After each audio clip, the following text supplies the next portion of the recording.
But is it true you don't even vote? Yeah, no, I don't vote. Well, how do you have any authority to talk about politics then? Well, I don't get my authority from this pre-existing paradigm, which is quite narrow and only serves a few people. I look elsewhere for alternatives that might be of service to humanity. But it's not that I'm not voting out of apathy. I'm not voting out of absolute indifference and weariness and exhaustion from the lies, treachery, deceit of the political class that has been going on for generations now, and which has now reached fever pitch, where we have a disenfranchised, disillusioned, despondent underclass that are not being represented by that political system. So voting for it is tacit complicity with that system, and that's not something I'm offering up. The apathy doesn't come from us, the people. The apathy comes from the politicians. They are apathetic to our needs. They're only interested in servicing the needs of corporations. Look at what ain't the Tories going to court and to taking the EU to court because they're trying to curtail bank bonuses. Is that what's happening at the moment in our country? It is, isn't it? Yeah, there is. So why am I going to tune in for that? You don't believe in democracy. You want a revolution, don't you? The planet is being destroyed. We are creating an underclass. We are exploiting poor people all over the world. And the genuine, legitimate problems of the people are not being addressed by our political class. All of those things may be true. They are true. But you took... I wouldn't argue with you about many of them. We can no longer have erroneous, duplicitous systems held in place unless it's for the only systems that serve the planet and serve the population of the planet can be allowed to survive. Not ones that serve elites, be they a political or corporate elites. And this is what's currently happening. You're calling for revolution. Yeah, absolutely. Absolutely. I'm calling for change. I'm calling for genuine alternatives.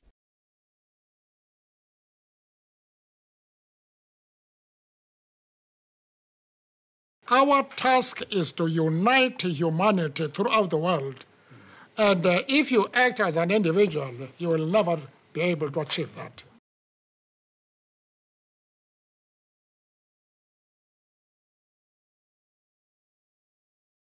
Anyway, Nelson Mandela then went down to the stage and he summarized the challenge for us all. He said in his lifetime he had climbed a great mountain. The mountain of challenging and then defeating racial oppression and defeating apartheid. But he said there was a greater challenge still ahead. The challenge of poverty, of climate change, global challenges that needed global solutions and needed the creation of a truly global society. Now, we are the first generation which is in a position to do this. Combine the power of a global ethic with the power of our ability to communicate and organize globally, with the challenges that we now face, most of which are global in their nature. Climate change cannot be solved in one country, but it's got to be solved by the world working together. A financial crisis, just as we've seen, could not be solved by America alone or Europe alone. It needed the world to work together. Take the problems of security and terrorism, and equally the problem of human rights and development. They cannot be solved by Africa alone. They cannot be solved by America or Europe alone. We cannot solve these problems unless we work together. So the great project of our generation, it seems to me, is to build for the first time, out of a global ethic and our global ability to communicate and organize together, a truly global society, built on that ethic, but with institutions that can serve that global society and make for a different future.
Buckminster Fuller once said, "You never change things by fighting the existing reality. To change something, build a new model that makes the existing model obsolete." And this is exactly what we must do.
We can do this. We can do this, but I don't think we can do it alone. How shall we live is the question that we're trying to ask. Remember that our children and grandchildren will ask not what our generation said, but what it did. So let us give an answer of which we can be proud.